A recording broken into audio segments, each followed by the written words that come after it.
Hey YouTube world. Tonight I've decided to put together a little bit of collard greens and thought I would bring you along. It's pretty chilly here in southeast Georgia. And I had some collard greens out in the front yard and they are absolutely beautiful. So I decided, hey, let's have some collards. So we got a pretty chilly night here in southeast Georgia.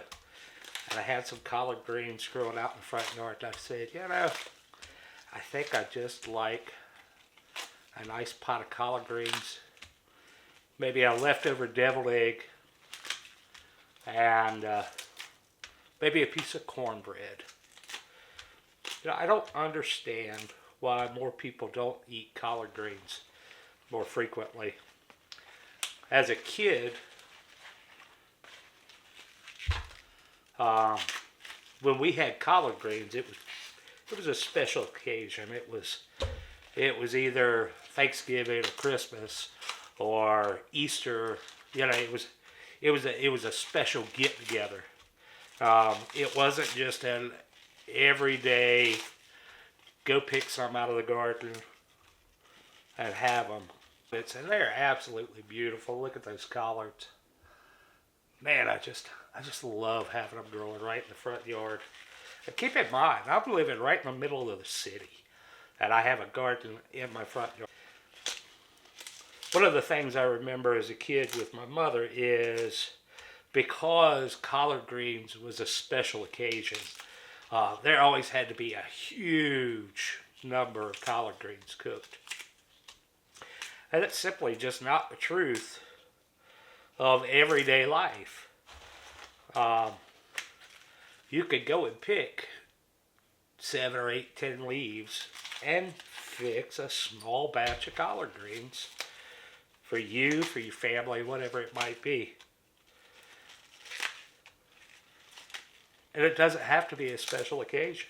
I like to take the stems out of my collard greens and man, just simple as this, just fold the leaves up. You can just strip them, just tear them like that to get the stem out. I like to use a knife, whatever you want to do. There's no right way, there's no wrong way. You could cut up the leaves with a knife if you want to. I just tear them apart. I like to use a knife to take the stem out.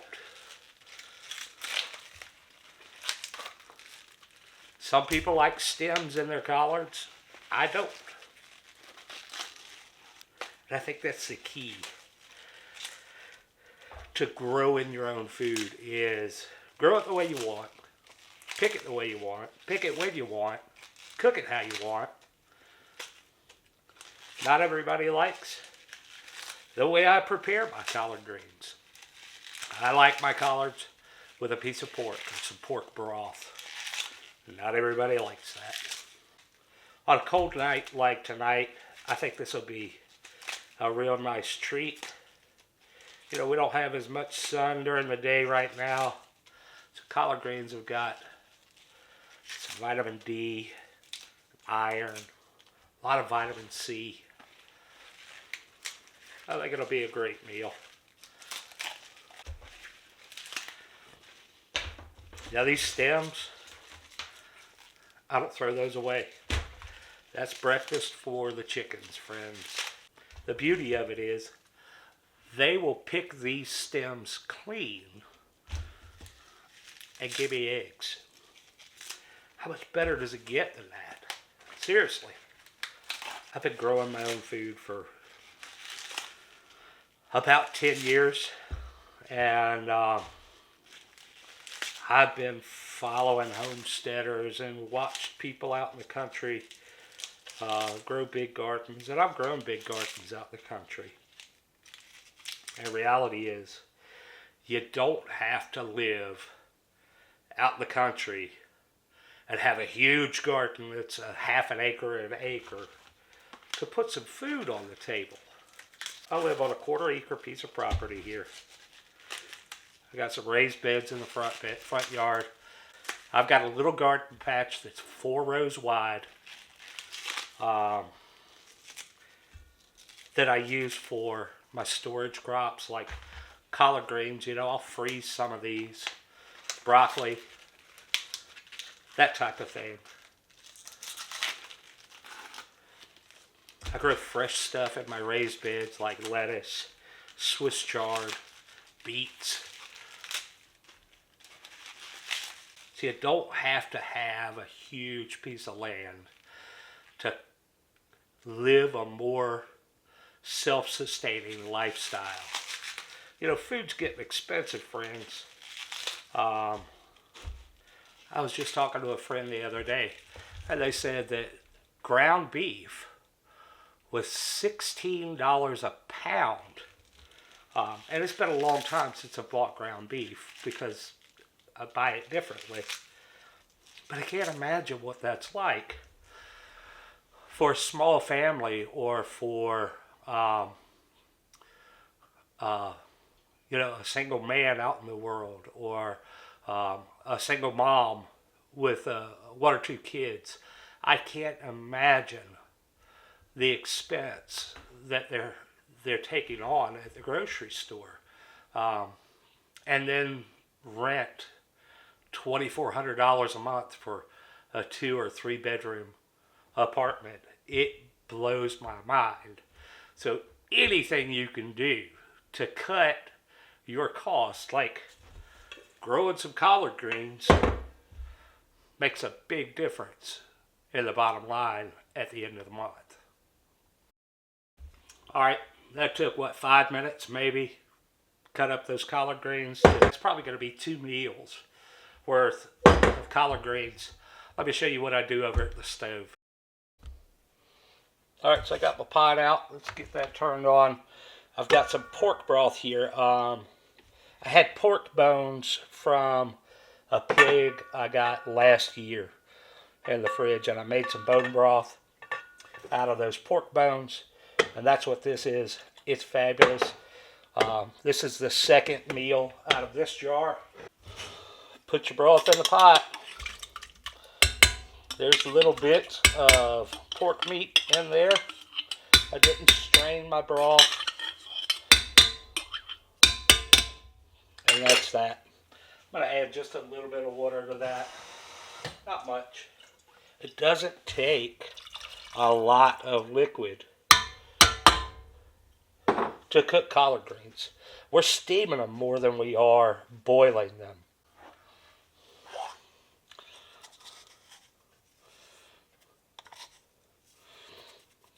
You saw that pork broth has got some fat in there. That's going to add a lot of flavor. It doesn't take long. It's not complicated. Okay, we got our broth going. Let me wipe you off there. I wish you could smell this. Like I said, I like pork broth. I like pork. But you do whatever you want to do.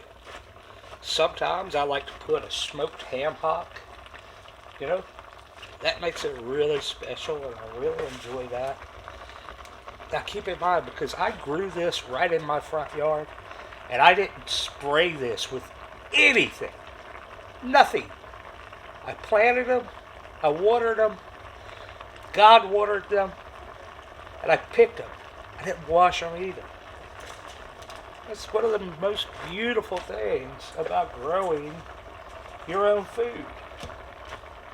You don't have to worry about what's on the doggone food. Alright, we got our collards in. We're going to let those cook down a little bit, and I'll be right back. Alright, so my collards been cooking maybe 5 or 6 minutes.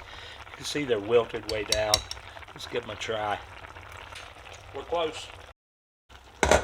Alright, let's give them one more try. I think they're probably done. They're hot.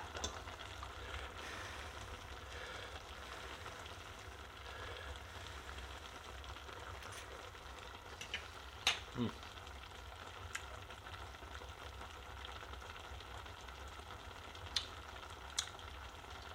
2 more minutes. While that's finishing cooking, I'm going to throw together a little bit of skillet cornbread. Not much. just enough for maybe a couple of 2 or 3 pieces. A little all-purpose flour and some cornmeal, a little bit of baking powder, excuse me, a little baking soda, a little bit of baking powder. Don't forget to put some salt in there. Mix that up good. Get those lumps worked out. Get that baking powder and baking soda worked in there. Get that flour worked in. I'm going to put an egg in mine because I got them. Little half and half.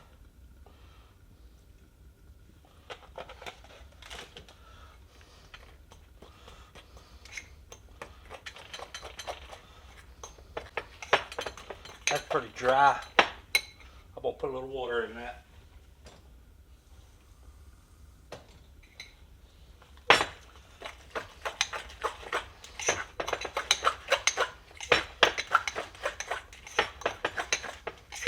That looks pretty dang good. Let's give one last try. The color looks great. See that nice dark green? They look wonderful.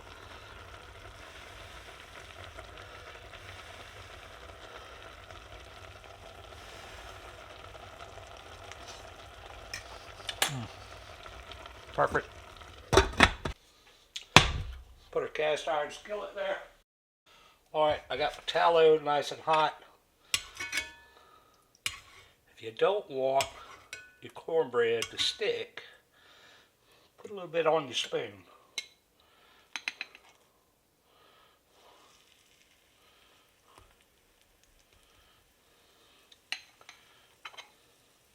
This is what I call skillet cornbread. Flip that over, just like that.